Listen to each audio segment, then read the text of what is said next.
as the Niners slip away from the playoff picture and Niner fans and analysts start to make sense of what happened this season, I think the prevailing narrative is, well, I mean, look at all the injuries. And on top of that, the bad luck, the tragedies, the near tragedies that have happened with this team. It's just at a certain point that reaches critical mass for human beings, and you can't expect them to keep fighting or to at least be a good football team with all that's gone on. Is that a fair summation of what happened this year? I don't think so. I mean, I do acknowledge those things happen, and obviously I'm empathetic to it, but I think that because that's the most recent thing that's happened, that is a way for fans to kind of cope with what's actually happened this season, which is they started 4-4 in the easy part of the schedule. And yes, they had a couple injuries to start the year, CMC, Greenlaw. As they went on, they, lost some more players, but during that 4-4 stretch, they lost to teams like the Cardinals, who just their roster's not good, and they were missing their starting nickel corner and two of their offensive linemen that game. What's their excuse? They lost to the Rams, who were missing 3 starting offensive linemen and both their top receivers. What's their excuse? They lost to the Chiefs, who were missing their top 2 receivers, Pacheco, and they lost one of their starting corners.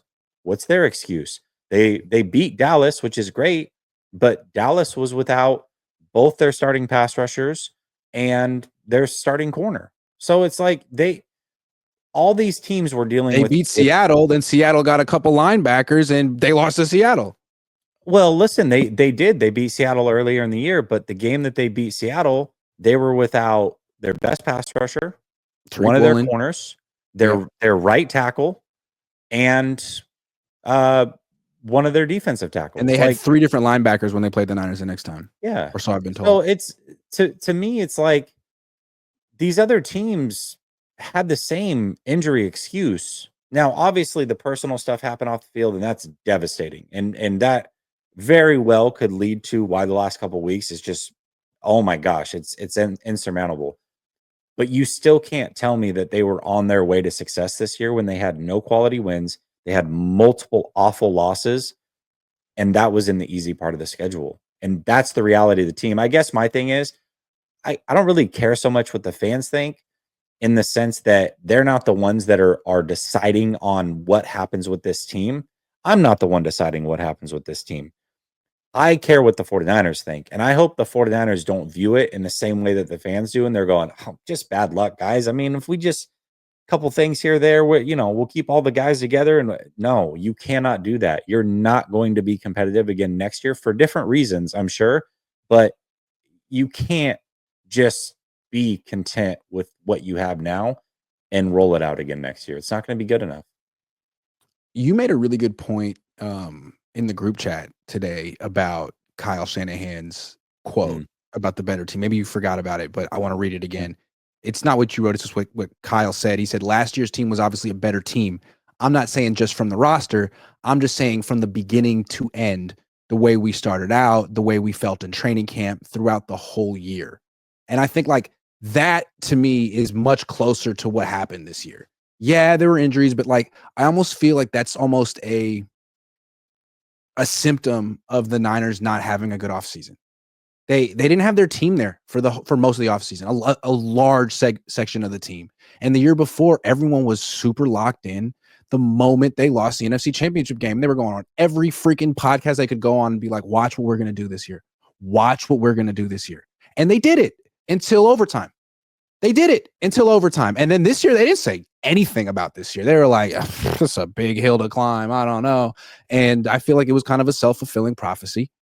And they know it. And I think they, like I said earlier, like, I don't know if I said it on the other thing, but they got to earn being good again. They just thought they would end up in the NFC Championship game because they did it 3 years in a row. Like, no, you got to earn it. And maybe they'll do it next year.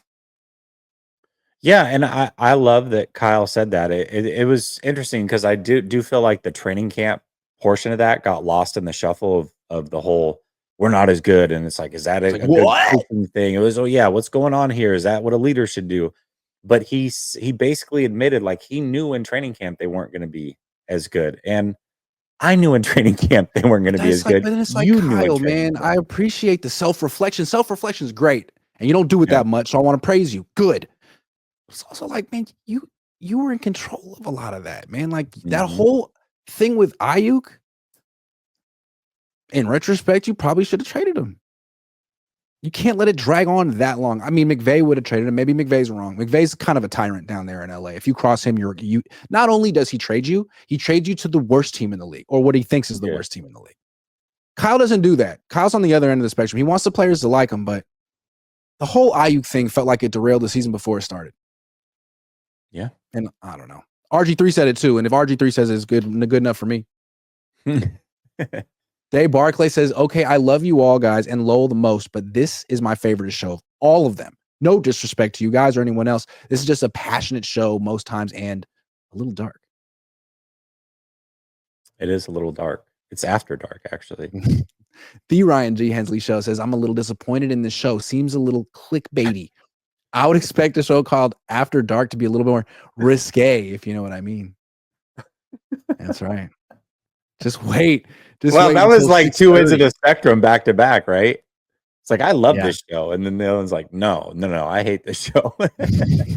God bless America, says Grant. I'm so sorry, man. I just ran into Lombardi at my gym here in San Mateo and I froze up. I introduced myself like a goofy. Like a goofy. I'm sorry I let you down. No, I think you did the right thing. Like, leave David alone. Yeah. Leave David alone. Please leave that guy alone. Don't roll up to that guy, do something and say, Grant, that's for Grant. Don't do that. Ever. JDM 408 says, before the season started, you had a source that said heads will roll if the season goes bad. Who do you and Jesse think gets the axe? I did have a source that said that. I should hit that dude up. Or girl. Damn it. I should have hit that dude Brandon right back. I mean, I knew I shouldn't have said that. I don't know. It does seem like they're gonna make some changes. I mean, what do you think, man? I had backed up what you had heard from what I had heard many, many months before. It wasn't quite that crazy, but it was just like, hey, if things don't go well, John Lynch would be the one that would be let go. Ooh. Is basically what it was. But that was it. I mean, and there was no guarantees or anything like that, at least not on my end. But I didn't get any guarantees either. But yeah. Kurt Garrett says the one stat that encapsulates the season is yak. Since 18, the Niners have led yak per reception. 21st this year.